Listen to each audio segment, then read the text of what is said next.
خوست کې سیلابونو 2 کسان وژلي او لسګونه کورونه یې ویجاړ کړي. د خوست سیمه ییز چارواکي وایي چې د تیرې ورځې سیلابونو له امله 2 تنه، یوه میرمن او یو ماشوم خپل ژوند له لاسه ورکړی دی. دغه سیلابونه د خوست ښار په ګډون یو شمېر ولسوالیو کې راوتلي چې له امله یې 80 کورونه په بشپړه یا نیمه ډول ویجاړ شوي، فصلونه، وسایط او څاروي هم زیانمن شوي دي. د خوست ولایت د پیښو پر وړاندې د مبارزې ریاست مشر مولوي دوست محمد هلال وایي چې د زیانمنو کورنیو سروې پیل کړي او هڅه کوي اړینې مرستې ورته برابرې کړي. محترمه، 13 ورځې کوم باران شو په هغې کې د موږ لومړني معلومات چې کوم دي 50 نه تر 80 کورنۍ پورې دې کې موږ زیانمنې لرو چې په دې کې 20 کورنۍ په کلي ډول تخریب شوي دي، زیانمنې شوي دي او همدارنګې 15 او 10 په خوا و شا کوي په قسمي ډول تخریب شوي دي او په دې کې موږ 2 شهیدان لرو چې یو زنانه دی، یو ماشوم دی. نو دا شهیدان لرو او په اطرافي سیمو کې دا د مرکز حالات دي. په اطرافي سیمو کې ګلۍ زیاته شوې ده، د مزغوره سیمه تر سړو اوبو پورې دی علاقه باندې ګلۍ شوې ده چې هلته بیا څاروي او موټر دا شیان چې دي دا تخریب شوي دي.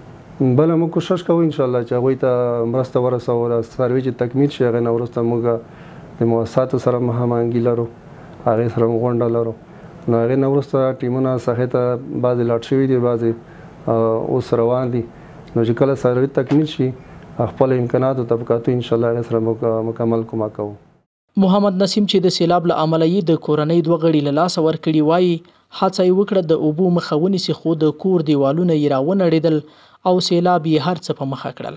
کله طوفان راغلل، باران راغلل، طوفان باران وشو. په دغه ثانیې کې دغه یو ماشوم او یوازې و دغه کوز زرزمینۍ ته په سمونه سکته شو. نو د اوبه د دغې خواته چې سیلاب کله راغللو، سیلاب مکمل په دغه ځای کې جمع شولو، د دیوالې پوشه ټول سیلاب ړنګ کړلو. د اوبه مکمله په د زرزمینۍ ورننوتله. نو دغې ثانیې کې دغه وړکې چې هر څومره چیغې وکړې او لارې نه پوه شو څو کوچې پوه شو ورننوتلي وای، خو ډېر 1-2 نفره پسې ورننوتل چې هغه خټو کې نیمایي پورې ښخ شول، نه شول کولی چې پوه شو راوباسلي وای او خښتې او تیږې اوبه د مخې نه په ورتللی، هغه نه شول کولی او هره هڅه یې کوله چې راووځي خو نه شول کولی چې راوتله او بالاخره دواړو پوه شول خپل ځان له لاسه ورکړلو. د خوست یو شمېر نور اوسیدونکي هم وایي د تیرې ورځې په سیلابونو کې سخت زیان لیدلی.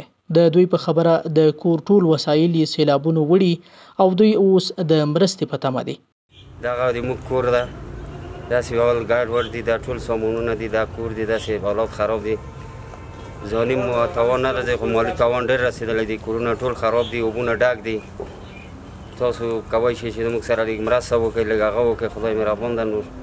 نو داسې حال دی، نو څه ووایو، ټول سره خراب. پرون وخت باران طوفان ډېر سخت طوفان راغی چې د کلی ټولو ته اوبه ننوتلي او د دې کلي هر ځای ته زیان رسېدلی ده. مالي تلفات زیات لري، ځاني تلفات هم لري. د خوست مرستیال والي مولوي محبوب شاه قانت وایي چې د زیانمن شویو خلکو سروې روانه ده ترڅو ژر تر ژره مرسته ورسره وشي.